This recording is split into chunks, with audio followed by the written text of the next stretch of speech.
Yo, what's up kakamay? So, panibagong vlog na naman tayo ngayon. So, another sit-down vlog. Bago tayo tumungo sa ating pinaka-main vlog mga kamay, gusto ko lang batiin lahat ng Merry Christmas. At the same time mga kamay, sobrang thank you kay Kuya Top Cookie Adventure kasi pumunta siya kanina dito at nagbanding lang konti, nagunta ng konti at meron siyang dalang homemade na suman. Siya pong gawa nito, masarap po mga kamay. So baka gusto niyo magpagawa, PM nyo lang po si Kuya Top. At the same time, meron din siyang dalang produkto ng Tayabas. Ito po yung tikoy mga kamay. Masarap din po siya, hindi po siya Chinese tikoy kundi homemade parang homemade din sa Tayabas, parang ganun mamay. So masarap din po siya. PM niyo na po si Kuya Top at pauwi na po siya ngayon. So ingat sa biyahe at alam ko mapapanood niyo pong mapapanood niyo tong vlog natin. Shout out sa iyo. At maganda na pong tinatakbo ng channel ni Kuya Top. Ito po mga kamay, baka hindi pa po kayo naka-subscribe, 3,000 na po yan at tulungan niyo po si Kuya Top na ma-reach niya po yung watch hour mga kamay. Kasi almost halfway na po siya. So bisitahin nyo lang po yung channel ni Kuya Top kasi malaking tulong po yan para sa kanya pag na-monetize. At the same time, syempre nagbibusiness po kami ng Lechon Pares at siya po nagturo sa akin. Siya po yung natin mentor sa BP Lechon Pares. So anyways mga kamay, dito na tayo sa pinaka-main vlog natin. So nag-select ako ng content creators dito sa ating community, sa Sword Family, which is natatandaan nyo po ba yung Magic Picks mga kamay. So yun po ang didiscuss natin ngayon. So ang didiscuss natin yung performance nila this December lang po mga kamay. So in-exclude po natin si Kuya Noli Vlog kasi nandun na po siya last vlog kasi isa na po siyang nasa parang nasa elite na vlogger, which is nakuha tayo ng maayos na views dyan mga kamay. Ayan po. Yan. Kaya sobrang thank you po sa mga nanood dyan sa ating vlog. So hopefully maganda po yan, magandang revenue pong ibigay sa atin. So thank you sa lahat po. So ngayon mag-start tayo sa pinaka-bottom. So lahat ng details mga kamay mapapanood nyo po sa screen natin para masundan nyo po ang ating sinasabi. So lahat ng details mga kamay kinuha ko po sa kanilang channel. So dinesect ko po yung each channel nila. Kinuha ko yung vlog views, pinotal po natin at nag-create tayo ng RPM na $2.5 per 1k views. So at kinonvert natin yan mga kamay sa Philippine Peso, which ang palitan ngayon is nasa 55.34 mga kamay. So paano yung mga kamay? Start na tayo sa bottom. So ang ating number 8 walang iba kundi si Jan Riot mga kamay. So meron siyang 111k subscribers count. So this December mga kamay hindi po nakapag-vlog si Jan Riot. So hindi natin alam kung anong niya kinabisihan, na busy siguro sa trabaho or anything. So personal errands at yung last upload niya po is November 24. So almost a month na mga kamay. So 1 month na talaga mga kamay. So hopefully makapag-vlog at hapitin ni Jan Riot ang kanyang channel kasi sayang monetized channel at very established tong channel mga kamay. So nakapanghinahing lang. So yun. So anyways mga kamay, dadako na tayo sa number 7. So ang number 7 natin walang iba kundi si Kabugoy, si Jeramil Perez. So 88.7k na subscribers count at this December mga kamay hindi rin po siya nakapag-vlog. So hindi ko rin alam kung anong naging dahilan mga kamay. So yung last upload niya is last November 16. So lampas na po isang buwan. So hopefully si Kabugoy is mag-bounce back kasi maganda pong tinatakbo ng mga channel nila at magandang revenue na nakuha nila. Kung mayroon man chance na bumaba, hopefully hindi po maging dahilan yan para tumigil po sila mga kamay. So anyways mga kamay, yun ang yung performance nila, walang vlog, yung dalawa. At dadako na tayo sa number 6. So si Jan Igor, si Kamars. So meron siyang 92.2k na subscribers count at nakapag-vlog po siya this December ng 7. So slowly nag-upload na po si Kamars at yung total views na nakuha niya doon sa 7 vlog is 9,350 views, which is pag kinonvert natin yan sa estimated revenue sa dollars, that's around $23.37. So pag kinonvert natin yan sa Philippine Peso, that's around 1,293.57 pesos. So sobrang baba po yan mga kamay. So hindi pa naman tapos ang buwan at malay mo sa pag-upload ni Kamars meron siyang mag-viral na video. Kumbaga hindi pa man close yung December mga kamay. Pero anyways, as of right now, kung yan ang magiging revenue niya, hindi po siya makakasahod mga kamay. Kasi ang pinaka-minimum dito sa YouTube every month kailangan mo magkaroon ng $100 na minimum para masahod mo po sa iyong bank account. So anyways, good luck kay Kamars. Sana maging talagang hyperactive ka sa pag-upload. So number 5 na tayo mga kamay. Walang iba kundi si Tatay Frankie, si Franstar Channel mga kamay.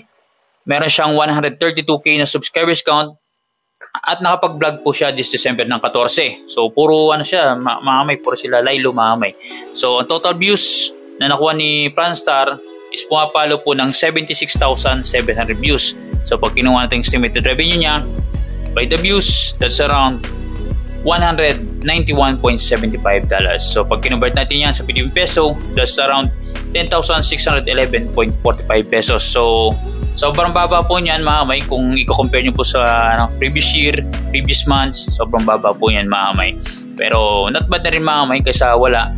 At kumbaga 10,000 is 10,000 mga kamay. So hopefully marigin ni Franstar yung kanyang channel at umigi yung takbo ng views niya sa kada vlog. So meron pong notable doon na nagkaroon siyang 40k na views na when kumbaga nagbisita doon si Romcel TV mga kamay nung nag-collab sila. Yun lang po ang pinakamalaki niyang views this December mga kamay. So anyways, good luck kay Franstar. At dadako na tayo sa number 4. Walang iba kundi si Rigondox Takbo Official, si Bay Rigondox. So meron siyang subscribers count na 43k at nakapag-vlog din po siya this December ng 14. So para sila ni Franstar. So ang total views niya po is pumalo po ng 85,800. So medyo matas lang siya ng konti kay Franstar. So ang estimated revenue niya is around $214.50, which is pag kinonvert natin yan sa Philippine peso, is around 11,870.43 pesos. So si mga kamay, si Rigondox, slowly mga kamay nagiging active na siya.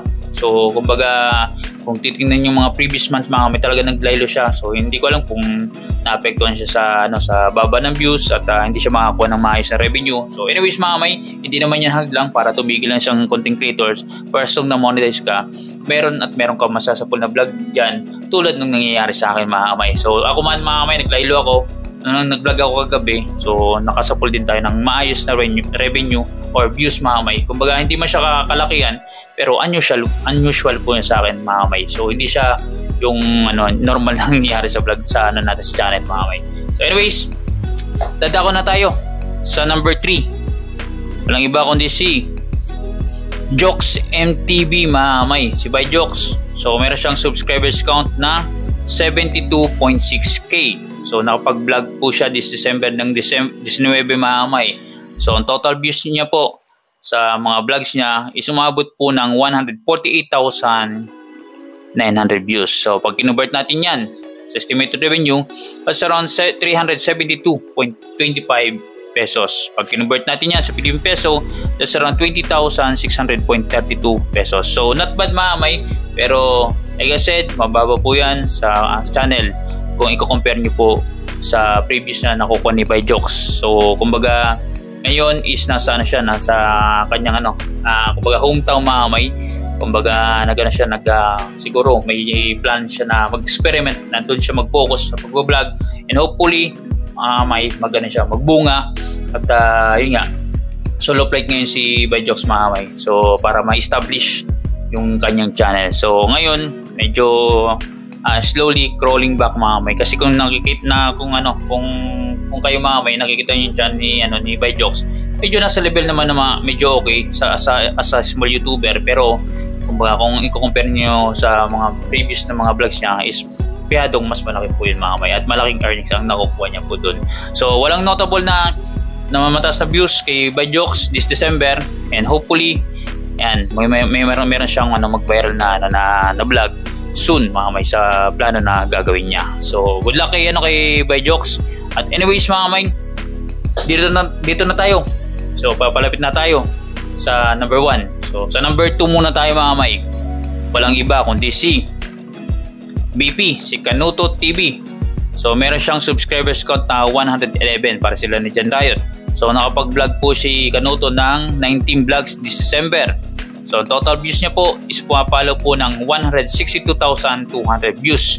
So pag kinuha natin yung estimated revenue niya, that's around $405.50 So pag kinonvert natin yan sa Philippine Peso, that's around 22,440.37 pesos. So yan mga may not bad kasi yung mga nakuha ni Kanuto at ni Jokes is hindi na po siya biro na revenue. Mahirap na po yun mga may i-achieve ng mga tulad naming content creators. So pero kasi based kasi sa mga nila, sa mga channel nila na which is established na, mababa po yan mga may compared sa mga nakakuha nila previously. So anyways mga may, at lalo mga may this December, kumbaga mataas po ang bigay ng revenue at yan po nakakuha nila sa kada vlog mga may. Pwedeng mababa po yan. So hopefully mga may, mas may natitira pang mga araw na pwede sila mag-vlog, baka may mag-viral. At the same time mga may, dito sa mga diniscuss natin na pinicture natin na revenue nila, hindi pa po dito kasali yung mga perks, yung super chat, super sticker, membership mga may. So ito is pure vlog na estimated revenue po mga may. So anyways mga may, good luck sa na-discuss natin at dadako na tayo sa number 1. So number 1 natin walang iba kundi si Kabungot Official, si Paring Kabungot.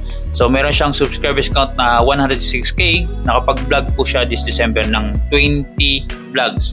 So ang total views niya po is umabot po ng 329,600 views. So not bad mga may, maganda po yung views ni Kabungot sa kanyang mga vlogs. So pag kinuha nating estimated revenue niya, that's around $824, which is pag kinonvert natin yan sa Philippine Peso, that's around 45,600.16 pesos. So not bad mga may, nasa level po si Paring Kabungot na maganda po yung makukuha ng revenue.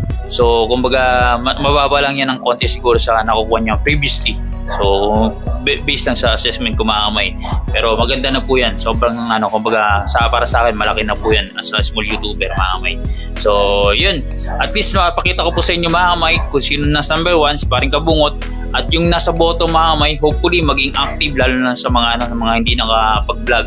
Kasi tatandaan nyo po na hindi po biro ang maging parang tahakin yung pagiging monetized channel, at kayo po na andyan na nabigyan ng chance o pagkakataon mga kamay ng mga monetize is dapat yan nga, bigyan nyo po ng importansya, lalo na na-establish naman yung channel nyo. Kumbaga wag nyo pong iset aside o neglect ang inyong mga channel mga kamay, kasi marami pong naghahangad ng mga content creators pero po hindi po pinapalad mga kamay. So hindi po sila na-monetize. Kaya kayo dyan sa mga kapwa kong content creators na monetize, kahit na papatak-patak mga kamay yung revenue na nakukuha ninyo, pagtyagaan nyo po, mag-vlog lang kayo, kasi one of these days mga kamay, meron kayong matatalisod na vlog na pwede po magbago sa inyong buhay mga kamay. So bago tayo mag-out sa ating vlog, laging paalala ni Bidogs mga kamay na don't skip ads. Kasi alam nyo na, dyan po ma-establish na ating channel sa lahat ng mga content creators na pinapatronize nyo po. So dyan po kami kumikita lahat mga kamay. Kaya sobrang thank you po sa lahat ng mga kapanood at manonood nitong vlog natin. So paano yan mga kamay? See you sa next vlog po natin mga kakamay.